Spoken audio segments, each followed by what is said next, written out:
It was Christmas Eve, the night when families around the city gathered together under twinkling lights, exchanging laughter and love. But for Alexander Reed, the 35-year-old single father and CEO of one of the biggest investment firms in New York, Christmas had always carried a bittersweet sting, because no amount of wealth, no skyscraper office, no luxury car could ever fill the emptiness he carried in his heart since losing his wife years ago, leaving him to raise his little son, Ethan, on his own. And though he provided everything money could buy, from the best schools to the grandest house decorated with golden garlands, deep inside Alexander often feared that his busy life, endless board meetings, and constant responsibilities kept him from giving his son what mattered most: his time, his heart, his full presence.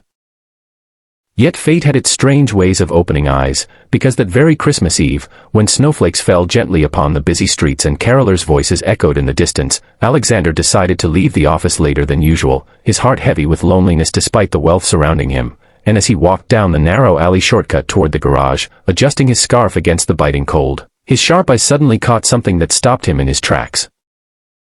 A little figure curled up beside a green dumpster, surrounded by black garbage bags, fragile as a porcelain doll, a little girl no more than 7 or 8, shivering, her tiny frame wrapped in nothing but a torn coat, her bare feet pressed against the icy cardboard she lay upon, her soft cheeks reddened from the cold as she hugged a worn-out backpack like it was her only treasure in the world. And in that haunting moment, the lights of Christmas from the decorated street behind seemed to mock the darkness of her reality, because while the world sang of joy and peace, here lay a child abandoned, unloved, and unseen, except now by him, a powerful man who was used to closing million-dollar deals but had never been faced with such raw, heartbreaking humanity right before his eyes. Alexander's chest tightened as memories of his own late wife flooded his mind.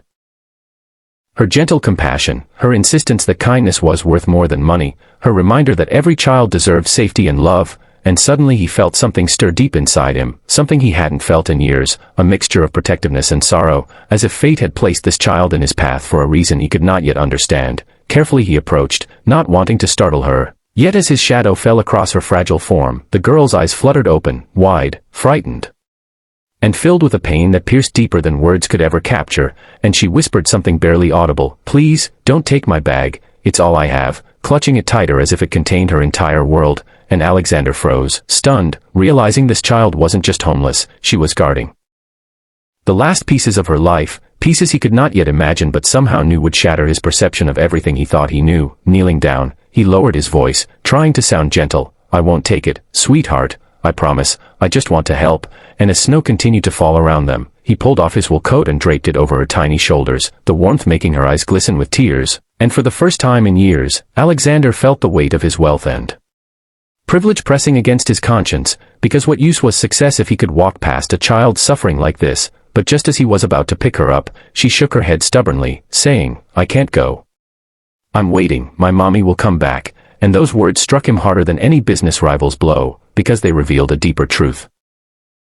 This child wasn't just lost, she was holding on to hope, fragile and desperate, waiting for a mother who perhaps might never return. And in that instant Alexander's heart broke in a way it never had before. A break that whispered of destiny, of a story far bigger than himself.